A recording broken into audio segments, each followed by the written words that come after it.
الله ولي الذين آمنوا. الحمد لله وكفى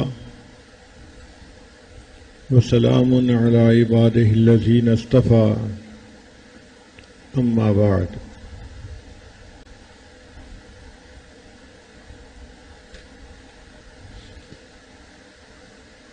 اعتکاف کی اس مجلس میں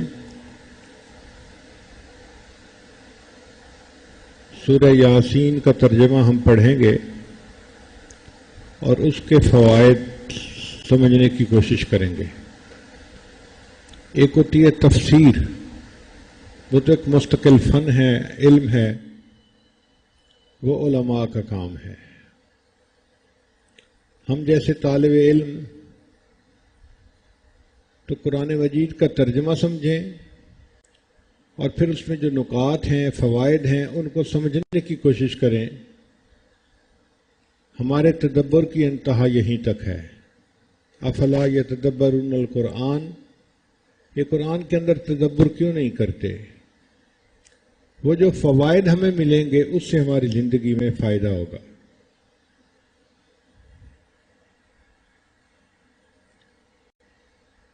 قرآن مجید کی یہ سورت جس کو سورہ یاسین کہتے ہیں، سورہ فاطر کے بعد اس کی جگہ ہے.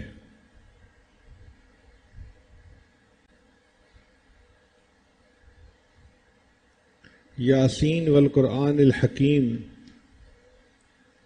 یاسین حروف مقطعات میں سے ہے اور قرآن الحکیم میں اللہ نے قسم کھائی ہے، قسم ہے اس کے قرآن کی، انک لمن المرسلین، آپ تحقیق بھیجے ہوئے میں سے ہیں. یعنی اللہ تعالیٰ نے نبی علیہ الصلوۃ والسلام کی رسالت کی قسم کھا کر گواہی دی ہے. باقی انبیاء کی رسالت کی بھی اللہ نے گواہیاں دی ہیں، لیکن قسم کھا کر گواہی دینا یہ اعزاز صرف سید الانبیاء حضرت محمد مصطفیٰ احمد مجتبیٰ صلی اللہ علیہ وسلم کو حاصل ہے. علی صراط مستقیم، آپ سیدھی راہ کے اوپر ہیں. تنزیل العزیز الرحیم، یہ قرآن اتارا گیا زبردست رحم والے نے، اتارا زبردست رحم والے نے. لتنذر قوما ما انذر آباؤہم فہم غافلون، تاکہ تو ڈرائے ایک قوم کو کہ جنہوں نے نہیں ڈر سنا ان کے باپ دادوں نے. فہم غافلون، لہذا وہ بے خبر ہیں.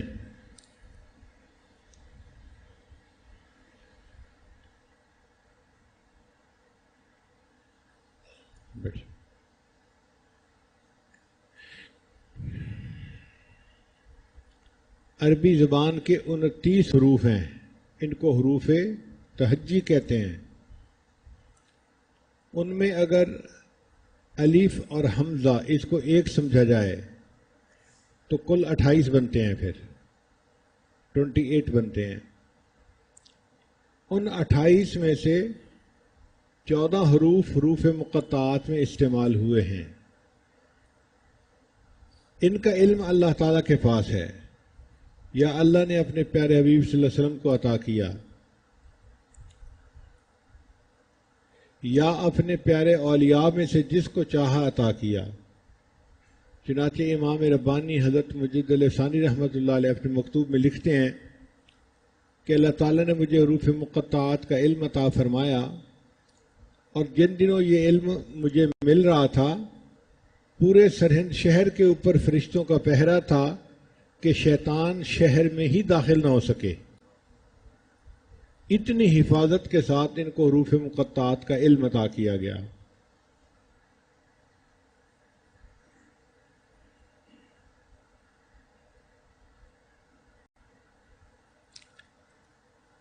حروف مقطعات کی تھوڑی سی تفصیل آج ہم سمجھ لیں. اس کے 3 حصے ہیں. پہلا ہے الف سے زال تک، یہ 9 حروف بنتے ہیں، الف با تا سا. اگر گنے تو الف سے زال تک کتنے بنتے ہیں؟ 9 حروف بنتے ہیں. ان میں الف اور ہا یہ 2 حروف استعمال ہوئے اور باقی 7 حروف کو چھوڑ دیا گیا. پھر اس کے درمیان وسط کے حروف ہیں، وہ را سے لے کے غین تک بنتے ہیں. یہ کل 10 حروف ہیں. را سے لے کے غین تک کتنے حروف ہیں؟ 10 حروف ہیں. ان میں سے اللہ تعالیٰ نے ایک حرف کو لے لیا، ایک حرف کو چھوڑ دیا. ایک حرف کو لے لیا، ایک کو چھوڑ دیا. مثلا را کو لیا، زا کو چھوڑ دیا. سین کو لیا، شین کو چھوڑ دیا. صاد کو لیا، زود کو چھوڑ دیا. تو کو لیا، زو کو چھوڑ دیا. عین کو لیا اور غین کو چھوڑ دیا. یہ جو درمیان کے حروف تھے ان میں ایک کو لے لیا، ایک کو چھوڑ دیا، ایک کو لے لیا، ایک کو چھوڑ دیا. یہ ترتیب ہے. تو یہ 5 حروف بن گئے. تو 2 پہلے تھے اور 5 یہ کتنے ہو گئے؟ 7. پھر اس کے بعد فا سے لے کے یا تک پھر 9 حروف بنتے ہیں. ان میں سے 2 حروف کو چھوڑ دیا، فا کو اور واو کو، اور 7 کو لے لیا گیا. تو کتنے بن گئے؟ 7 اور 7 14 بن گئے. یعنی حروف تہجی کے 3 حصے بنیں گے. پہلے 9 حروف کا ایک حصہ بنے گا، اس میں سے اللہ تعالیٰ نے دو حروف کو استعمال فرمایا، 7 کو چھوڑ دیا. جو استعمال ہوئے وہ الف اور ہا تھے،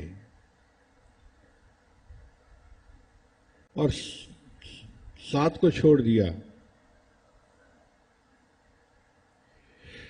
پھر جو آخری حصہ تھا وہ تھا فا سے لے کے یا تک.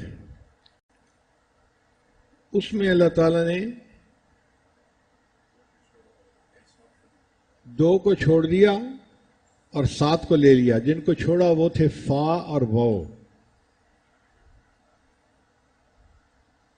تو 7 اور 2 9 گئے. باقی درمیان کا وسط کا حصہ رہ گیا. وسط کے حصے میں 10 حروف بنتے ہیں، را سے لے کے غین تک. اب 10 میں سے ایک لیں، ایک چھوڑیں تو کتنے بنتے ہیں؟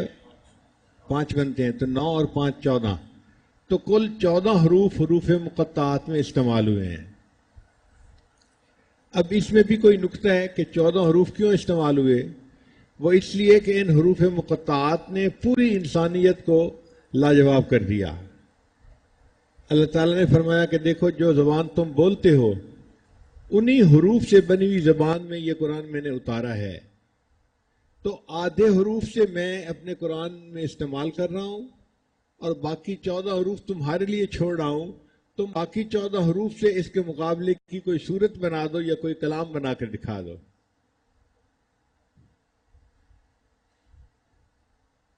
تو حروف تہجی کتنے ہیں؟ 29 ہیں، لیکن ان میں الف اور حمزہ 1 ہیں. تو اس لحاظ سے کتنے ہو گئے؟ 28 ہو گئے. ان 28 میں سے کتنے حروف استعمال ہوئے ہیں حروف مقطعات میں؟ 14 حروف استعمال ہوئے. اس کی ترتیب کیا ہے؟ 3 حصے بنائے گئے. پہلا حصہ ہے الف سے لے کے زال تک. الف سے لے کے زال تک. ان میں سے 2 حروف استعمال ہوئے اور 7 کو چھوڑ دیا گیا.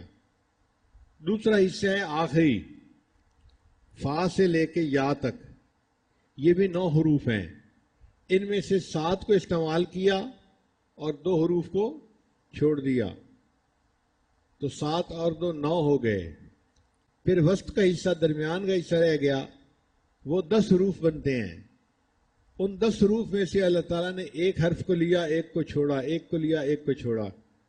مثلا را کو لیا، زا کو چھوڑ دیا. سین کو لیا، شین کو چھوڑ دیا. صاد کو لیا، زود کو چھوڑ دیا. تو کو لیا، زو کو چھوڑ دیا. عین کو لیا اور غین کو چھوڑ دیا. تو یہ 5 حروف ہو گئے. تو کل 14 حروف بنتے ہیں جو قرآن مجید میں استعمال ہوئے ہیں.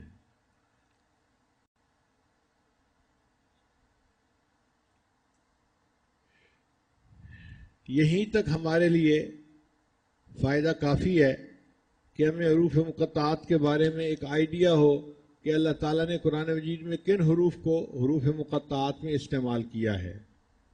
لیکن عربی طلباء کے لیے ہمیں تھوڑا سا اور بھی آگے جانے کی ضرورت ہے. کلام عرب 3 طرح کا ہوتا ہے: حرف، فعل یا اسم. حرف، فعل یا اسم. اس میں جو حرف ہے نا، اس میں واو ہوتا ہے جس کو واو عاطفہ کہتے ہیں، عطف کے لیے. فا ہوتا ہے تعقیب کے لیے. حمزہ ہوتا ہے استفہام کے لیے. کاف ہوتا ہے تشبیہ کے لیے. اور با ہوتا ہے الصاق کے لیے. پھر کبھی کبھی یہ 2 حروف پر مشتمل ہوتا ہے، جیسے کمن تبعیض کے لیے، او تخییر کے لیے، ام للاستفہام استفہام کے لیے، اور انا شرط کے لیے. اور کبھی کبھی یہ 3 حروف ہوتے ہیں: الیہ اور علیہ.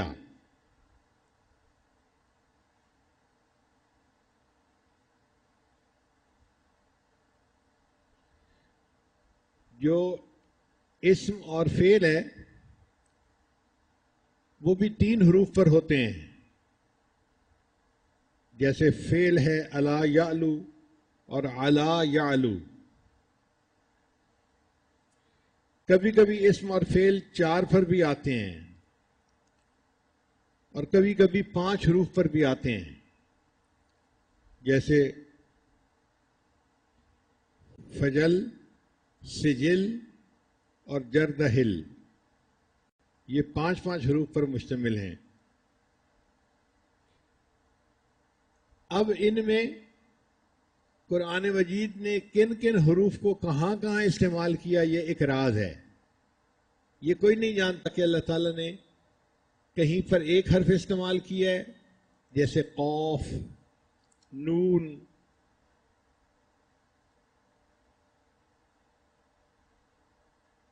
طا، اور کہیں کہیں پہ 2 حروف استعمال ہوئے ہیں، جیسے حامیم.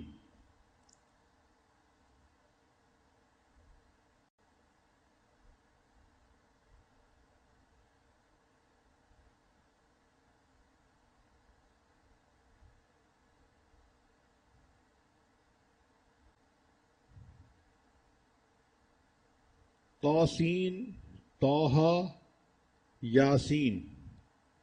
اور کہیں کہیں قرآن مجید میں 3 حروف استعمال ہوئے ہیں: الف لام میم، توسین میم، الف لام را. اور کہیں 4 حروف استعمال ہوئے ہیں: الف لام میم را، الف لام میم صاد. اور کہیں پر 5 حروف استعمال ہوئے ہیں: ہا میم عین سین قاف اور کاف ہا یا عین صاد.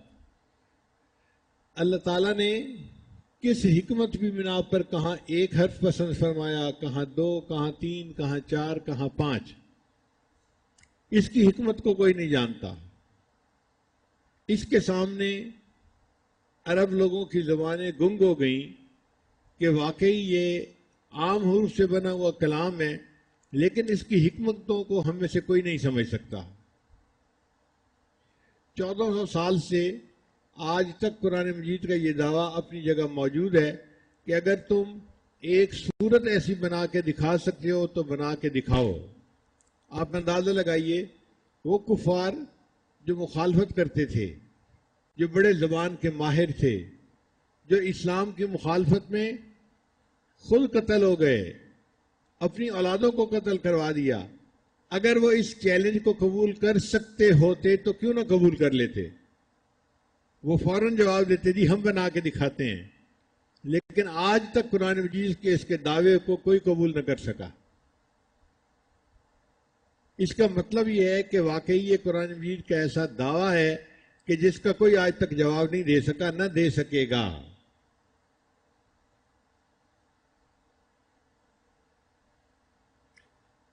بعض مفسرین نے کچھ حروف کے معنی بیان کیے ہیں سمجھنے کی خاطر. مثال کے طور پر الف لام میم، یہ 3 حروف ہیں. وہ فرماتے ہیں الف سے مراد اللہ، اور میم سے مراد محمد صلی اللہ علیہ وسلم، اور لام سے مراد جبرائیل جو اللہ اور اس کے نبی کے درمیان واسطہ بنے، قرآن مجید کو اللہ سے لے کر نبی علیہ السلام تک لائے. تو انہوں نے اس طرح کچھ حروف کے معانی بھی بتائے ہیں. الف لام میم، الف سے مراد اللہ اور میم سے مراد محمد صلی اللہ علیہ وسلم، اور لام سے مراد جبرائیل کہ وہ جبرائیل واسطہ بنے اور اللہ تعالیٰ کا کلام نبی علیہ السلام تک پہنچانے والے بنے. بعض حروف کو اگر جمع کیا جائے تو یہ نام بھی بن جاتا ہے. جیسے الف لام را، ایک جگہ پر یہ حروف مقطعات آئے ہیں، اور حامیم یہ بھی آئے ہیں، اور نون یہ حرف بھی آیا ہے. اگر ان تینوں کو ملائیں تو یہ الرحمن بنتا ہے. اب الرحمن کے اس لفظ کو اس طرح ڈیوائیڈ کر کے صورتوں کے آگے لانے میں کیا حکمت ہے، یہ اللہ تعالیٰ ہی بہتر جانتے ہیں.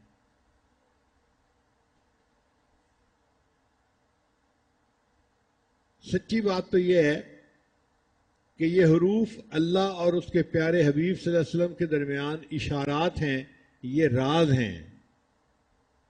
جہاں محبت کا تعلق ہوتا ہے نا، وہاں پہ پورا لفظ بولنے کی ضرورت نہیں ہوتی، ایک حرف ہی پیغام پہنچا دیتا ہے.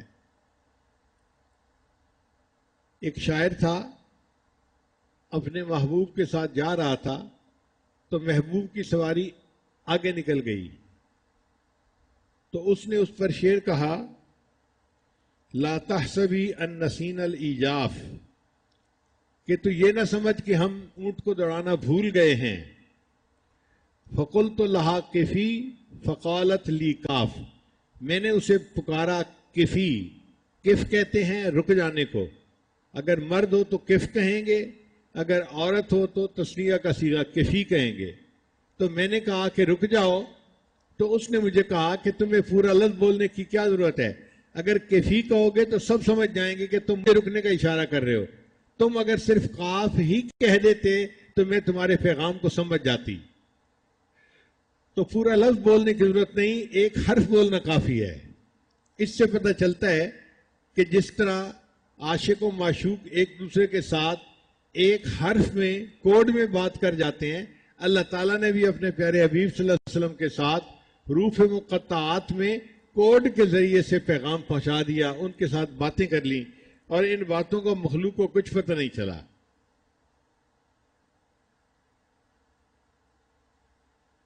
البتہ اتنی بات ہے کہ جتنی صورتوں کے سامنے جتنی صورتوں کے شروع میں الف کا حرف آیا ہے، اس صورت میں قرآن مجید کا تذکرہ ضرور ہوا ہے.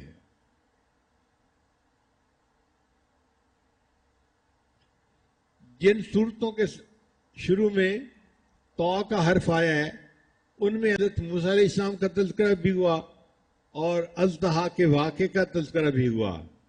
اور اگر آپ غور کریں، اژدہا جب بیٹھا ہوتا ہے تو طا کے حرف سے مشابہ ہوتا ہے.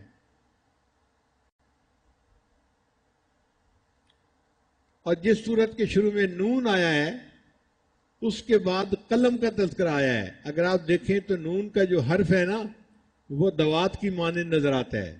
جیسے دوات کی شکل ہوتی ہے، نون کا حرف اس طرح لکھا جاتا ہے. تو جہاں نون کا حرف آیا وہاں اللہ نے قلم کا بھی تذکرہ کر دیا.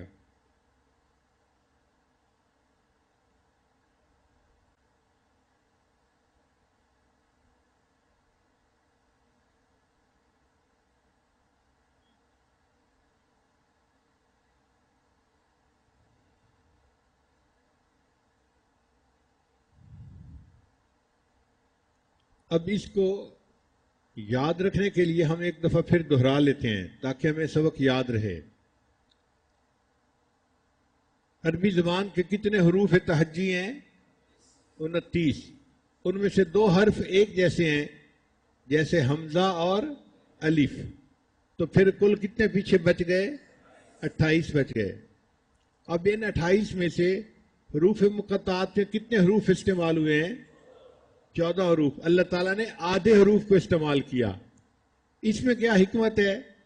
اس میں حکمت یہ ہے کہ اللہ تعالیٰ نے یہ بتلایا کہ دیکھو آدھے حروف میں اپنی کتاب میں استعمال کر رہا ہوں، اب اس کا جواب دینے کے لیے باقی آدھے حروف تم استعمال کر لو اور اس قرآن کی طرح ایک اور قرآن بنا کے دکھا دو.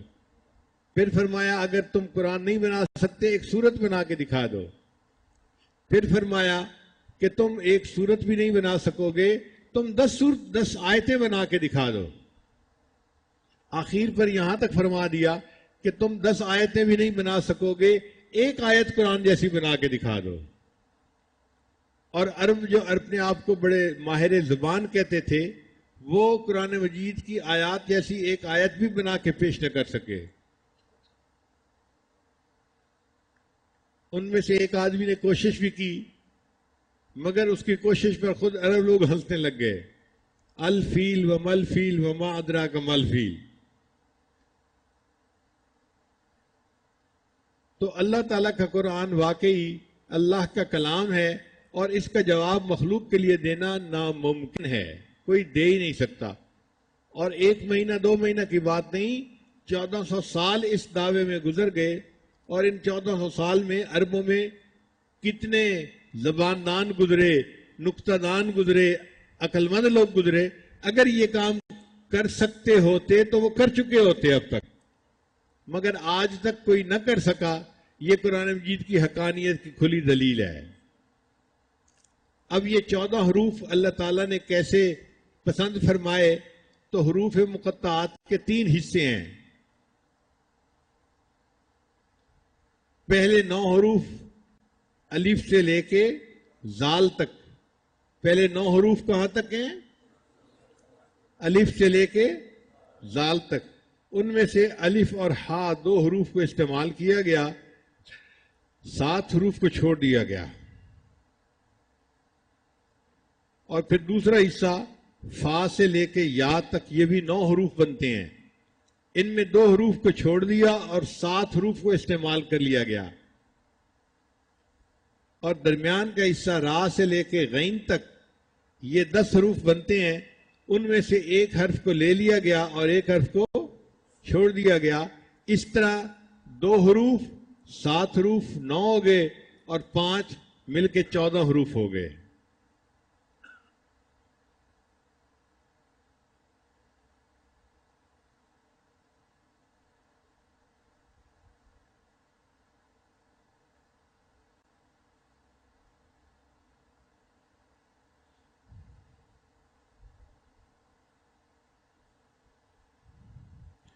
مفسرین نے لکھا ہے کہ یہ حروف مقطعات اللہ اور اس کے پیارے حبیب صلی اللہ علیہ وسلم کے درمیان راز کی باتیں ہیں، مگر کہیں کہیں جو مفہوم سمجھ سکی عقل انہوں نے وہ بھی لکھ دیا ہے.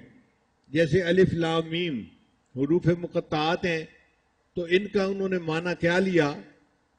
الف سے مراد اور میم سے مراد محمد صلی اللہ علیہ وسلم اور لام سے مراد، اور جبرائیل واسطہ بنے اللہ اور اس کے محبوب کے درمیان، وہ اللہ کے کلام کو اللہ سے لے کر ان کے پیغمبر اسلام تک پہنچانے کے لیے آئے. تو الف لام میم اس کا یہ مفہوم انہوں نے نکالا. بعض حروف مقطعات کو ملائیں تو پورا لفظ بھی بن جاتا ہے، جیسے الف لام را، حامیم اور نون.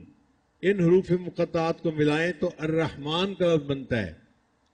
اب اللہ تعالیٰ نے اپنے اسم گرامی الرحمن کو مختلف صورتوں کے آگے کس طرح تقسیم فرمایا، اب اس کی حکمت کو اللہ ہی بہتر جانتا ہے، ہماری عقلیں نہیں اس تک پہنچ سکتی. سب سے بہتر جواب یہی ہے کہ یہ حروف مقطعات اللہ اور اس کے محبوب صلی اللہ علیہ وسلم کے درمیان اشارات ہیں، راز ہیں، میان عاشق و معشوق رمزیست کرامن کاتبین ہم خبر نیست. عاشق اور معشوق کے درمیان کچھ ایسے اشارات ہوتے ہیں کہ وہ آپس میں ایک دوسرے کو پیغام پہنچا جاتے ہیں اور اس کا فرشتوں کو بھی پتہ نہیں چلتا. اس کے لیے ایک شعر ہے کہ شاعر نے اپنی محبوبہ کو روکنے کے لیے کہا کیفی، اس نے آگے سے کہا کاف، پورا حرف بولو گے، لفظ بولو گے تو لوگ سمجھ جائیں گے تم کیا کہنا چاہتے ہو. تم نے مجھے پیغام پہنچانا ہے نا، تو صرف ایک حرف بول دو کاف، تو میں سمجھ جاؤں گی تم مجھے رکنے کے لیے کہہ رہے ہو. فقلت لہا قفی فقالت لی کاف.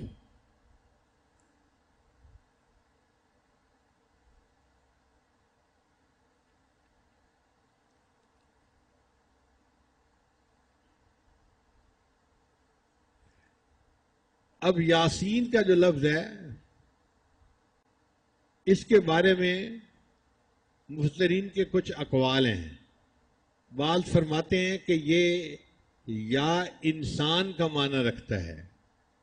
انسان کی اس میں تصغیر بنائے نا تو انیسین بنتی ہے، تو اس میں سے انہیں کو نکال کے اس کی جگہ حرف یا ندا لگا دو تو یاسین لفظ بن جائے گا. تو یہ گویا یا انسان کا لفظ ہے. بعض نے کہا کہ نہیں، یہ اللہ تعالیٰ کے ناموں میں سے ایک نام ہے اور اس کی حقیقت کو اللہ بہتر جانتے ہیں. اسی وجہ سے امام مالک رحمۃ اللہ فرماتے تھے کہ یاسین لفظ نام رکھنا بندے کے لیے جائز نہیں ہے. امام مالک رحمۃ اللہ فرماتے تھے، مگر علماء نے اس میں آسانی کر دی. وہ کہتے ہیں کہ اگر کوئی یاسین نام رکھے تو یاسین اس طرح لفظ نہ لکھے جس طرح قرآن مجید میں لکھا ہوا ہے، بلکہ یا اور الف ساتھ ملائے اور آگے سین لکھ دے. تو قرآن مجید کی آیت ہے سلام علی الیاسین، تو الیاسین کے اوپر پھر یاسین کا لفظ کہنا جائز ہو جائے گا. تو جن لوگوں کے نام یاسین ہیں وہ یاسین جو سورہ یاسین آگے ہے اس طرح نہ لکھیں، بلکہ الف کے ساتھ لکھیں تاکہ الیاسین کے وزن پہ ان کا نام بن جائے.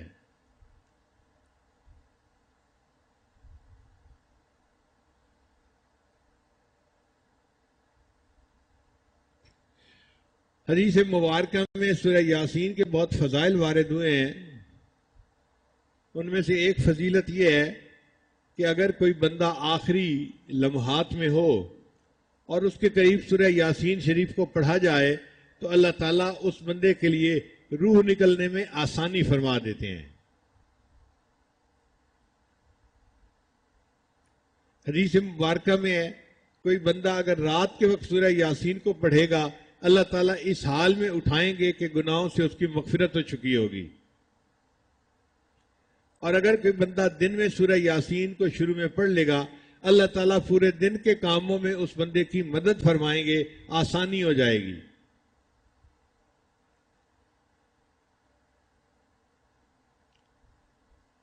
نبی علیہ السلام نے فرمایا لِكُلِّ شَيْءٍ قَلْبٌ وَقَلْبُ الْقُرْآنِ یاسین، ہر چیز کا ایک دل ہوتا ہے اور قرآن مجید کا دل سورہ یاسین ہے.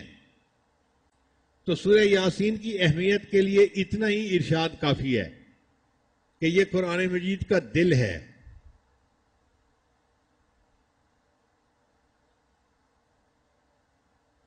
ایک حدیث مبارکہ میں یہ بھی ہے کہ اللہ تعالیٰ جنت میں جنتیوں کے سامنے قرآن مجید کی تلاوت فرمائیں گے.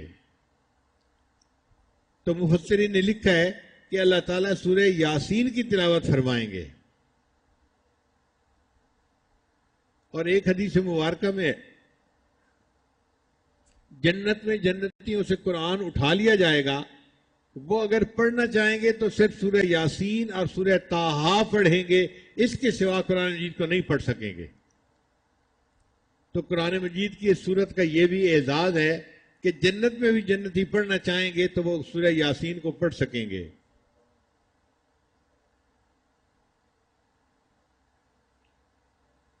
میں نے اپنے والدین کے زمانے میں سورہ یاسین کو بہت کثرت سے گھر میں پڑھتے ہوئے دیکھا ہے. گھر میں کوئی پریشانی آتی، کوئی مسئلہ آتا تو میرے والد صاحب فرمایا کرتے تھے کہ سورہ یاسین کو مبینوں کے ساتھ پڑھو. قرآن مجید میں 7 مرتبہ مبین کا لفظ استعمال ہوا ہے. شروع سے پڑھنا شروع کریں، پہلے لفظ مبین تک پڑھیں، پھر شروع کریں، پھر دوسرے مبین لفظ تک، پھر تیسری مرتبہ شروع کریں، پھر تیسرے مبین لفظ تک، پھر چوتھا، پھر پانچواں، 7 اس طرح کر کے پڑھیں اور پھر دعا مانگیں تو میرے والد صاحب فرمایا کرتے تھے کہ دعا قبول ہوتی ہے، اللہ تعالیٰ پریشانی کو دور کر دیتے ہیں۔ میں نے اپنے بچپن میں اپنے والدین کو سینکڑوں مرتبہ مبین کے ساتھ سورہ یاسین پڑھتے ہوئے دیکھا ہے۔ پھر جب بڑے ہوئے تو حضرت مرشد عالم رحمۃ اللہ کے پاس حاضری ہوئی تو حضرت مرشد عالم رحمۃ اللہ بھی جب کبھی کوئی پریشانی آ جاتی تھی تو سورہ یاسین کو مبین کے ساتھ پڑھنے کا حکم فرماتے تھے۔ تو جو عمل والدین میں نے زندگی میں دیکھا تھا بچپن میں، اس کو جوانی میں اپنے شیخ کی زندگی میں بھی دیکھا۔ تو مشائخ کے ہاں یہ معمول رہا ہے، بہت سارے لوگ پریشانیوں کا شکار ہوتے ہیں اور پھر عملیات والوں کے پیچھے بھاگتے ہیں۔ عملیات والوں کے پیچھے جانے کی ضرورت نہیں، زندگی کی پریشانی کے لیے سورہ یاسین کو مبین کے ساتھ پڑھ لیا جائے تو کفایت کرتا ہے۔ بعض لوگ مل کے 40 مرتبہ سورہ یاسین پڑھ لیتے ہیں تو اللہ تعالیٰ اس کی وجہ سے بھی دعاؤں کو قبول فرما لیتے ہیں۔ ہم نے رائے ونڈ میں بھی یہ عمل دیکھا، کئی مرتبہ جماعت کے اکابر کہتے تھے کہ جی حالات اچھے نہیں، پریشانی آ گئی، تو سب لوگ 40 مرتبہ سورہ یاسین شریف پڑھ لیں۔ تو 40 مرتبہ سورہ یاسین شریف پڑھ کے دعا مانگی جاتی تھی، اللہ تعالیٰ دعا قبول فرما لیتے تھے، حالات ٹھیک ہو جاتے تھے۔ تو یہ بزرگوں میں بہت کثرت کے ساتھ عمل ہے۔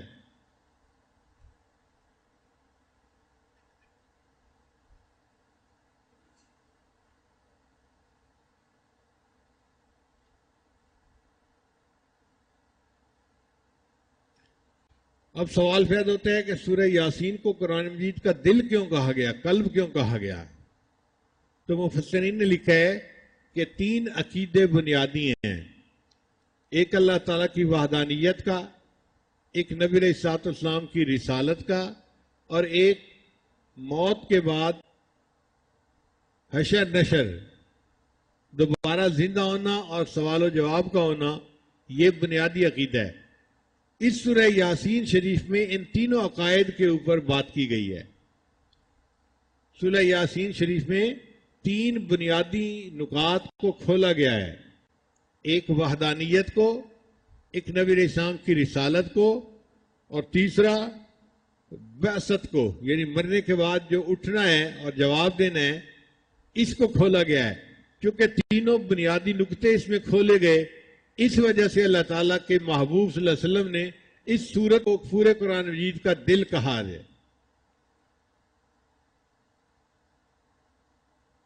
اور بعض مفسرین نے یہ بھی لکھا ہے کہ مختلف صورتوں میں مختلف مضامین ہوئے ہیں، یہ وہ صورت ہے جس میں اللہ تعالیٰ نے اپنے محبوب صلی اللہ علیہ وسلم کے رسالت کا قسم کھا کر اعلان کیا ہے۔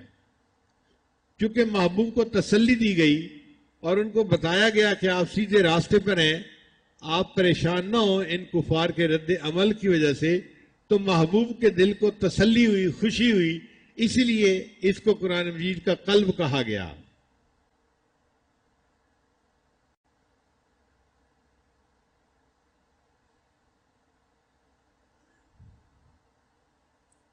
یہ بھی نقطہ ذہن میں رکھیے کہ اللہ تعالیٰ نے قرآن مجید میں جہاں باقی انبیاء کو پکارنا تھا نام سے پکارا، یا آدم، یا نوح، یا ابراہیم، یا یحییٰ، یا موسیٰ، یا عیسیٰ، مختلف انبیاء کو پکارنا تھا تو ان کے نام لے کر پکارا گیا۔ لیکن جب اپنے محبوب صلی اللہ علیہ وسلم کی باری آئی تو اللہ تعالیٰ نے اپنے محبوب صلی اللہ علیہ وسلم کو نام لے کے کہیں نہیں پکارا۔ پورے قرآن مجید میں یا محمد کا لفظ کہیں نظر نہیں آئے گا، اللہ نے ان کو القاب سے پکارا، یا ایھا الرسول، یا ایھا النبی، یا ایھا المزمل، یا ایھا المدثر، اللہ نے القاب کے ساتھ اپنے محبوب کو خطاب فرمایا۔ تو یہ جو یاسین ہے یہ بھی گویا نبی علیہ السلام کا نام تھا، صفاتی نام تھا، اور اللہ تعالیٰ نے اپنے محبوب صلی اللہ علیہ وسلم کے نام سے ان کو اس طرح پکارا۔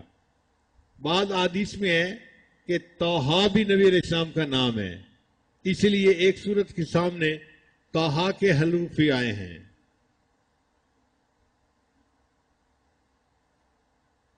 تو آج کا درس ہم اسی حد تک رکھیں گے، گویا ہم نے حروف مقطعات کے بارے میں کچھ پڑھا کہ یہ 28 ہیں اور ان میں سے 14 استعمال ہوئے ہیں اور باقی 14 کو اللہ نے چھوڑ دیا مخالفین کے لیے کہ تم اس جیسا کلام بنا کے دکھاؤ. 14 حروف کو میں نے اپنی کتاب میں استعمال کیا اور باقی 14 حروف کو استعمال کر کے تم اس کا جواب لکھ کر بتاؤ.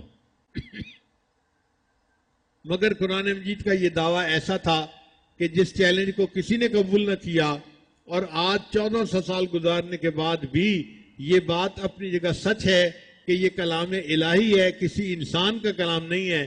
کسی شاعر کا کلام ہوتا، کسی بندے کا کلام ہوتا تو اور بندے بھی بنا سکتے، لیکن جب کوئی نہ بنا سکا اس کا مطلب یہ مخلوق کا کلام نہیں، یہ خالق کا کلام ہے اور مخلوق کے عقل و دانش سے بلند تر ہے. کوئی جرات ہی نہیں کر سکتا. ایک قرآن بنانا تو کیا ایک سورت نہیں بنا سکتے، ایک سورت کیا 10 آیتیں نہیں بنا سکتے، 10 آیتیں کیا ایک آیت قرآن جیسی نہیں بنا سکتے. تو یہ اللہ کا کلام اتنا عظیم ہے کہ اس جیسی ایک آیت بھی بنا کر پیش کرنا ناممکن ہے.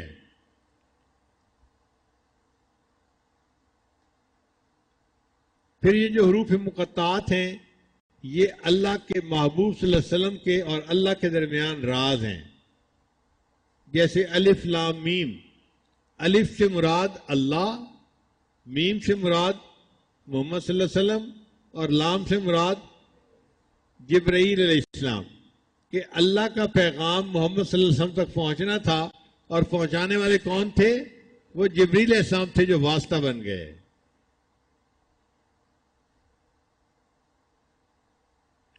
اور اکثر جن صورتوں کے سامنے الف کا حرف استعمال ہوا ہے اس میں قرآن مجید کا تذکرہ ضرور ہے. الف لام میم ذالک الکتاب لا ریب فیہ، الف لام را تلک آیات الکتاب المبین. تو الف کا جہاں بھی حرف آیا ہے آگے کی آیات میں قرآن مجید کا تذکرہ ضرور آیا ہے. اور جس صورت کے آگے تو کا حرف آیا ہے اس صورت میں حضرت موسیٰ علیہ السلام کا تذکرہ آیا ہے، یا پھر جو اژدہا کا واقعہ حضرت موسیٰ علیہ السلام کو پیش آیا اس واقعے کا تذکرہ آیا ہے. اگر ہم اژدہا کو دیکھیں تو اس کی شکل دیکھنے میں کیسے لگتی ہے؟ تو کے حرف کی مانند ہوتی ہے. اور جس صورت کے سامنے نون کا حرف آیا ہے اس کے آگے قلم کا تذکرہ ضرور آیا ہے. اگر ہم نون کے حرف کو دیکھیں تو وہ دوات کی مانند نظر آتا ہے.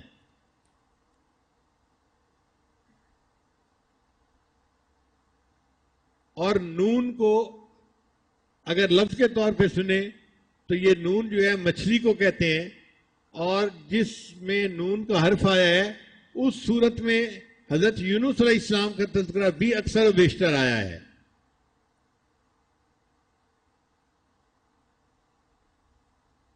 بہرحال فیصلہ کن بات یہی ہے کہ یہ حروف مقطعات اللہ اور اس کے محبوب صلی اللہ علیہ وسلم کے درمیان راز ہیں، اور اس کی دلیل یہ ہے کہ عاشق و معشوق ایک دوسرے کے ساتھ اشاروں میں باتیں کر دیتے ہیں، ان کو پورے پورے لفظ بولنے کی ضرورت نہیں پیش آتی. میان عاشق و معشوق رمزیست کرامن کاتبین را ہم خبر نیست.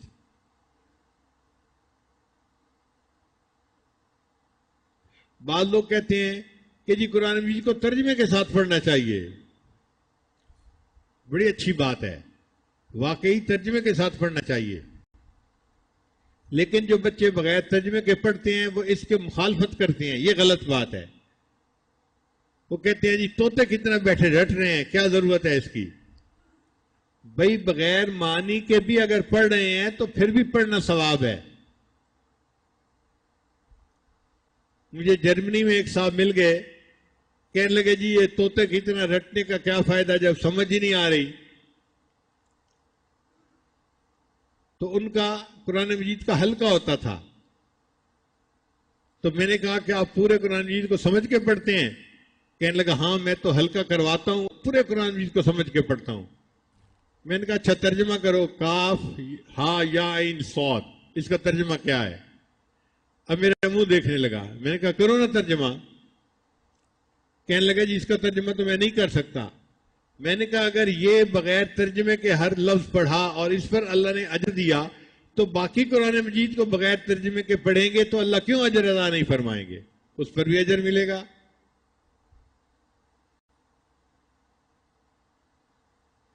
تو قرآن مجید کو سمجھ کے پڑھیں تو بھی اجر ملتا ہے، بن سمجھے پڑھیں تو بھی کلام الہی ہے، پھر بھی انسان کو اجر ملتا ہے. پڑھنا چاہیے.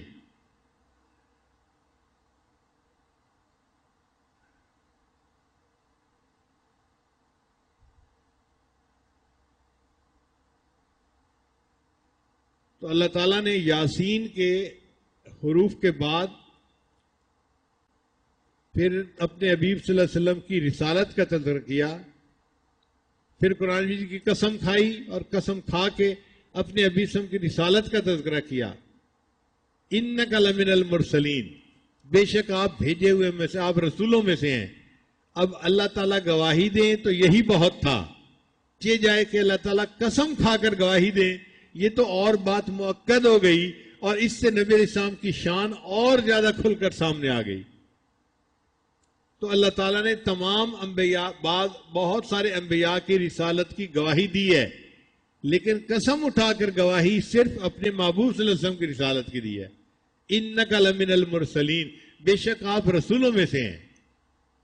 اور پھر یہ بھی گواہی دی علی صراط مستقیم، کہ آپ سیدھے راستے کے اوپر ہیں. اب دیکھیے ہم روزانہ نماز کے اندر سورہ فاتحہ پڑھتے ہیں، اہدنا الصراط المستقیم، اللہ ہمیں سیدھے راستے کی رہنمائی فرما دیجئے. تو کوئی اگر ہم سے پوچھے کہ بھئی سیدھا راستہ کون سا ہے، تو ہم کیا جواب دے سکتے ہیں کہ سیدھا راستہ وہ ہے جو نبی علیہ السلام کی سنت والا راستہ ہے. چونکہ اللہ گواہی دیتے ہیں کہ علی صراط مستقیم، آپ سیدھے راستے کے اوپر ہیں. تو نبی علیہ السلام کی سنت کی پیروی والا راستہ یہ صراط مستقیم ہے. جو محبوب کی سنت پر عمل کرے گا وہ سیدھے راستے کے اوپر اپنی زندگی گزارے گا. جو قرآن مجید کی تعلیمات پر عمل کرتا ہے وہ سیدھے راستے پہ زندگی گزارتا ہے.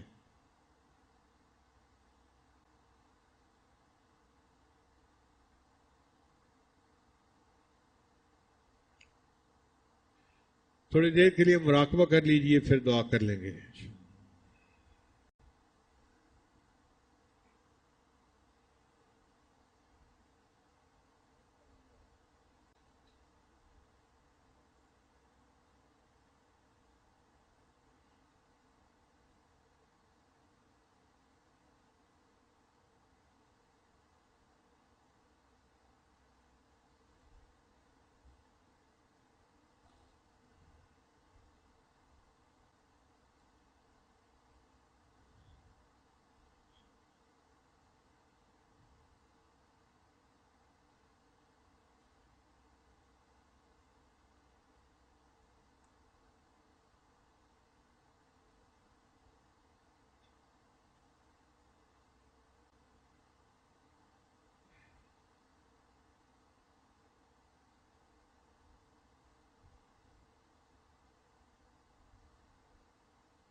لا الہ الا اللہ محمد الرسول اللہ. دعا کر لیجئے.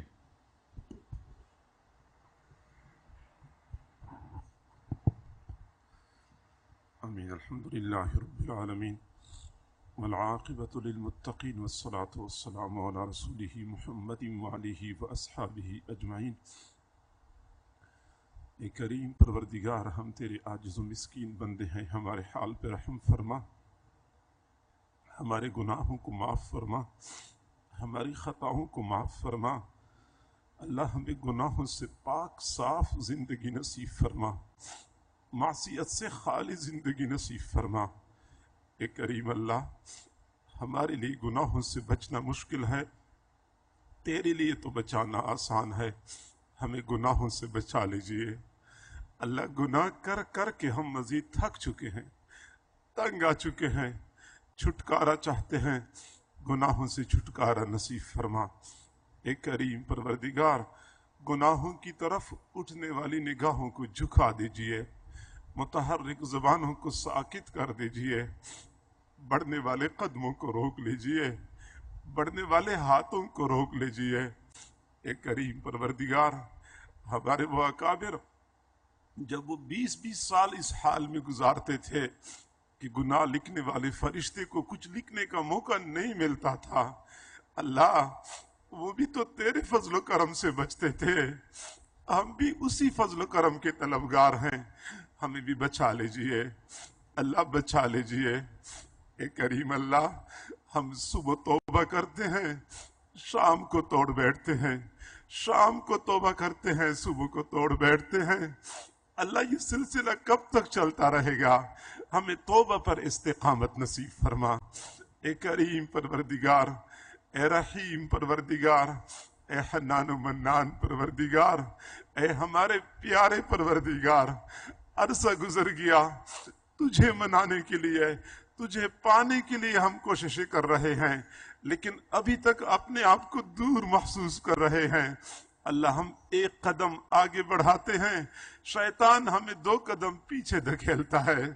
اللہ، ہمیں اپنا قرب عطا فرما دیجئے.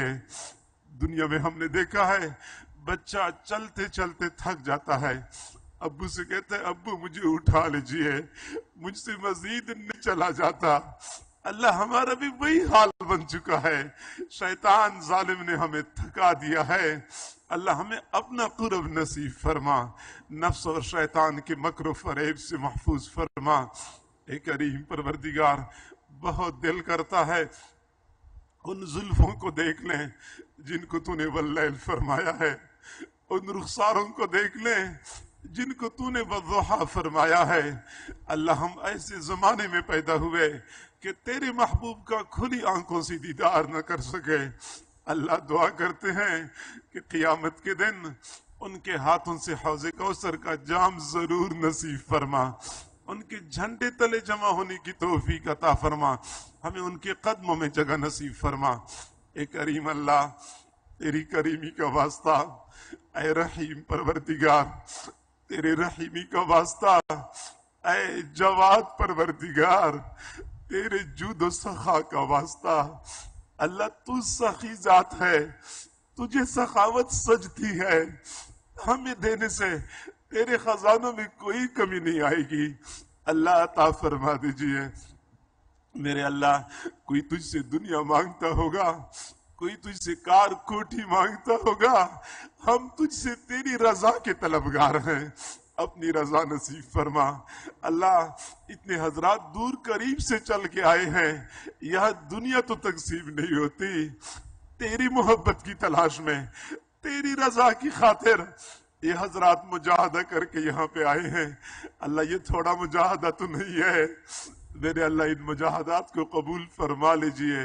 سب کو اپنی رضا نصیب فرما، اپنی رضا والی زندگی نصیب فرما، سب کی پریشانیوں کو ختم فرما. اے کریم پروردگار، ہمیں اپنے اکابر کے لیے اللہ دنیا اور آخرت میں نیک نامی کا ذریعہ بنا، بدنامی کا ذریعہ نہ بنا. اپنے اکابر کا سایہ ہم پر تا دیر قائم و دائم فرما، ہمیں ان کی قدردانی کی توفیق عطا فرما. ناقدری سے بچا لیجئے اللہ، نعمتوں کی ناقدری سے بچا لیجئے. اے کریم پروردگار ہمیں حقیقی معنوں میں مستفید ہونے کی توفیق عطا فرما، ہماری ان دعاؤں کو اپنی رحمت سے قبول و منظور فرما۔ صلی اللہ تعالی علی خیر خلقہ محمد وآلہ واصحابہ اجمعین برحمتک یا ارحم الراحمین۔